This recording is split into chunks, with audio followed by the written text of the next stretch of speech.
তারপর বন্ধুরা এই যে দেখেন এই যে দেখেন তুই কখন আসিস? ভালো, কি অবস্থা? কখন আসিস তুই বল? এই তো আসলাম, সকালবেলায় আসছি।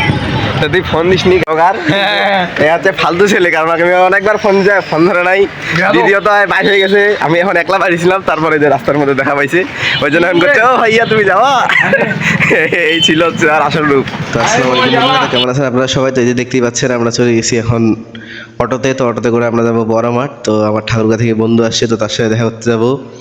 তো যে দেখতেই পাচ্ছেন আমরা বড় মাঠে চলে আসছি। তো এখানে আসার পরে যে আমি ভিডিও শুট করে দিছি, আর এই যে এখানে দেখতেই পাচ্ছেন এই যে আরো অনেকগুলো আমার ভাই ব্রাদার সবাই মিলে আমরা গেছিলাম। তো এখানে দেখতেই পাচ্ছেন, আর এই পাশে দেখেন এখন আমরা যাবো হচ্ছে বড় মাঠের সামনে। এটা ছিল পিছন পাশ। তো সামনে পাশে ছিল আমার ফ্রেন্ড, সে ঠাকুরগা থেকে আসছিল, তো তার সাথে দেখা করার জন্যই আসলে যাওয়া বিশেষ ক্রমে। তো এই যে দেখেন এর নাম হচ্ছে মাসুম বিল্লাহ। অনেক সকালে আসছে, কিন্তু আর ফোন দেওয়ার মনে নাই।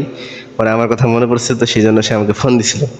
তো তারপর আমরা তার সাথে দেখা করে, তারপর তার নাকি সময় নেই, তো সে চলে যাবে। তো তাই জন্য আর কি তাকে বিদায় দিয়ে তারপর আমরা ঘোরার জন্য আবার বের হয়ে গেলাম। এখানে দেখতেই পাচ্ছেন আজকের ওয়েদার অনেক সুন্দর ছিল। আর আজকে দিনাজপুরের বিশ্ব ইজতেমা ছিল, আজকে ছিল দ্বিতীয় দিন। তো এই যে तेरे इश्क में मेरी जान फना हो जाए।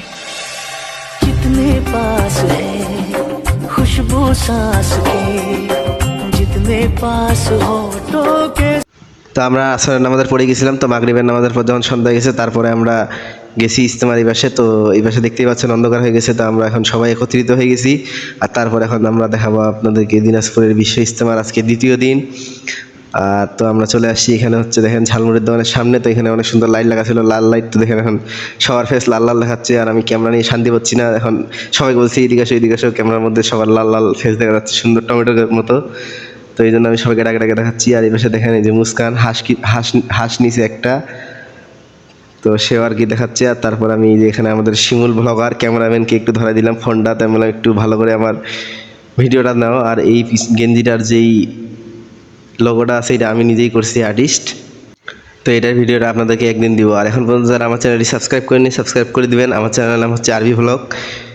তো দেখতে থাকুন পুরো ভিডিওতে। তো অনেকগুলো দোকান লাগাইছে। তারপরে আমরা এখানে চলে আসি জগ নিতে, কারণ আমাদেরকে পানি পিপাসা লাগছিল। তো আমরা ভাবলাম যে পানি না খাইতে পারি, কিন্তু একটা জগ কিনি। আর এই পাশে দেখতেই পাচ্ছেন অনেক সুন্দর সুন্দর জায়নামাজ, তারপর টুপি। তো এগুলো দোকানে এতই ভিড় ছিল যে ভিডিও করার সময় পাইনি। আর এই পাশে দেখতেই পাচ্ছেন এই যে মিষ্টির সমাহার, এখানে অনেক প্রকারের মিষ্টি সব কিছু আছে আর কি। আর তারপরে আরও অনেক কিছু দোকান লাগছে, তো আমি উপর থেকে একটু দেখাবো। আর এতই ভিড় ছিল যে ঠিকমতো ভিডিও করে শান্তি পাচ্ছিলাম না।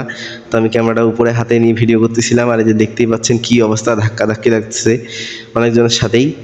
তো তারপরে এই যে আমরা চলে আসছি অনেক কষ্ট করে এই পাশে আসছি আর কি এখন জিলাপি খাইতে। এটা হচ্ছে গুড়ের জিলাপি। তো গুড়ের জিলাপিটা স্বাদ ছিল মোটামুটি, অতটাও না। তো দেখতেই পাচ্ছেন এই যে আমরা সবাই এখন খাওয়া স্টার্ট করে দিছি, আর আমি এই পাশে ক্যামেরা নিয়ে ব্যস্ত আছি। তারপর পরে অনেক কষ্টে এখন জিলাপিগুলো গরম ছিল, বাছাবাছি করার পরে আমি একটা জিলাপি বাছি নিলাম। আর এই পাশে পোস্ট দিয়ে খাচ্ছি। আর এই যে দেখেন শিমুল কীভাবে খাচ্ছে, সে পোস্ট দিচ্ছে, আর মাহিন তো খাওয়া নিয়ে ব্যস্ত। আর তারপর আমরা চলে আসছি, এটা হচ্ছে দিনাজপুরের সারোজিনী মার্কেট। তো এটার ভিডিওটা আপনাদেরকে অন্য নেক্সট দিন আরেকটা ভিডিওতে দিব। তো এখান থেকে আমরা অনেক কিছু কিনে নিছি। তো এখান থেকে তারপর আমরা ওটা পরে দেখাবো আপনাদেরকে অন্য ভিডিওতে। আর তারপরে এখানে দেখেন সবাই বাড়ি যাওয়ার জন্য রেডি হয়েছে। আর এখানে টকশো চলতেছে যে কে কাকে চা খিলাবে।